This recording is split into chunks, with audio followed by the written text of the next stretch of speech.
சிவா முழுசா மாறிட்டாங்க. இந்த சிந்து கிட்ட இருந்து சிவாவை பிரிக்கிறது ஒன்னும் சாதாரணமான விஷயம் கிடையாதுக்கா. ஏதாவது பெருசா சம்பவம் பண்ணாதான் இவங்க 2 பேரை பிரிக்க முடியும். நீ ஒண்ணும் கவலைப்படாதடா. அவன் ஒண்ணும் உண்மையா பழகல. அவ வாயாலேயே உண்மையா வர வைக்கிறதுக்காக தான் பாசமா இருக்கிற மாதிரி நடிக்கிறான். நெசமாவாக்கா?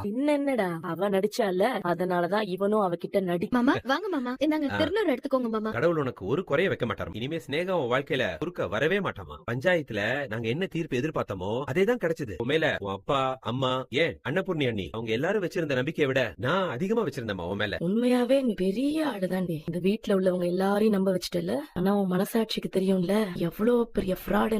சஞ்சய் பத்தி தெரிஞ்சுக்கணும்னா அதுக்கு கொஞ்சம் அறிவு வேணும். அதான் உன்கிட்ட சுத்தமா இல்லையே. அவன் என்ன பண்ணான்னு நான் உனக்கு தெளிவா சொல்றேன், கொஞ்சம் பொறுமையா எப்படியும் நீ அவனை பத்தி தப்பு ஏன் பேரு உன் ஃப்ரெண்டு சஞ்சய் சொல்றத நம்புற, உன்னை தொட்டு தாலி கட்டின என்ன நம்ப மாட்டியா? நீ என்ன நீ சம்மதத்தோடவா என்ன தொட்டு தாலி கட்டின? இந்த கல்யாணம் வேண்டாம் நிறுத்திடுன்னு நான் உன்கிட்ட சொன்னேன். நீ என் கழுத்துல தாலி கட்டி எனக்கு துரோகம் இல்ல பண்ணிருக்க. அப்புறம் எப்படி நீ கட்டின தாலியை நான் மதிப்பேன்? உன்னை பொறுத்த வரைக்கும் இது, என்ன பொறுத்த வரைக்கும் இது வெறும் கயிறு. எந்த நேரத்திலயும் இதை கழட்டி தூக்கி போட்டு நான் போயிட்டே இருப்பேன். சத்தியமா நீ அதை பண்ண மாட்டேன். நேரம் வரும்போது நான் சொல்றது கண்டிப்பா நடக்கும். ஆஹா, அப்படி ஒரு நேரமே வராது. கொஞ்ச நேரத்துக்கு முன்னாடி தான் மருந்தெல்லாம் போட்டு இப்ப என்னடா குண்டு மலை புளியர். இவளுக்கு பைரவின் பேர் வச்சதுக்கு பதிலா பீரங்கின்னு பேர்